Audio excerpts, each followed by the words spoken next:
कर दो तो कौन सी कला, कौन सी पेंटिंग, अगर वो गला ही नहीं है तो कौन से गीत, अगर सूरज नहीं है तो कौन सी किरणें। तो इसलिए महापुरुष कहते हैं कि उस मूल को प्रधानता दो।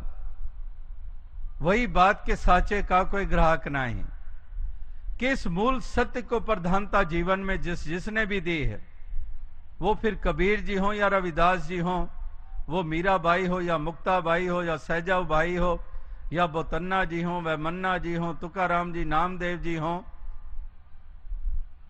बुल्ले शाह जी हो, फरीद जी हो, मियां बाहू हो, कोई भी हो, उन सब ने ये नाता जोड़ा। उन्होंने इस सच की लखता की और फिर इसी को ही नतमस्तक हो गए। उन्होंने जान लिया कि वाकई ही इस संसार की तुलना में इस निराकार का ही महत्व है। इसलिए निराकार को उठते बैठते उन्होंने विशेषता दी। उठत बैठत हर बजो साधु संग प्रीत, नानक दुर्मत छुट गई पार ब्रह्म बसे चीत।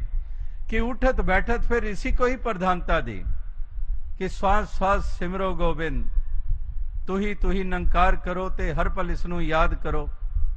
फिर श्वासों की बात हो गई, कुछ पलों की बात नहीं, फिर कुछ लम्हों की बात नहीं हुई, श्वास श्वास की बात हो गई, हर क्षण की बात हो गई, हर पल की बात हो गई।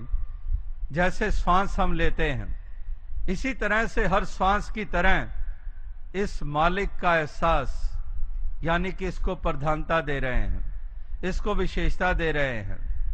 वरना तो इंसान ये भी भ्रम में आ जाते हैं कि शायद ये प्रभु में तल्लीन है, प्रभु का नाम ले रहा है। वो भी कबीर जी ने साफ कर दिया कि माला तो कर में फिरे, जीभ फिरे मुख माहे, मनवा तो दह दिस फिरे, ये तो सुमरन ना है।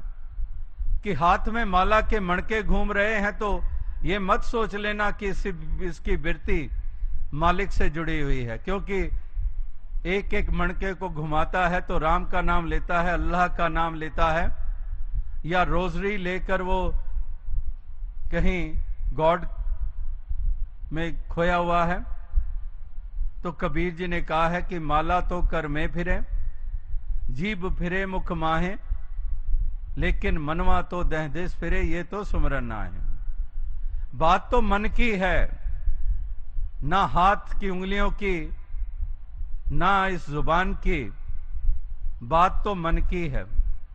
मन ने ही रावण होना है, मन ने ही राम होना है, मन ने ही बेचैन होना है, मन ने ही आनंदित होना है, मन में ही अच्छाइयां होनी है, मन ने ही बुराइयां होनी है।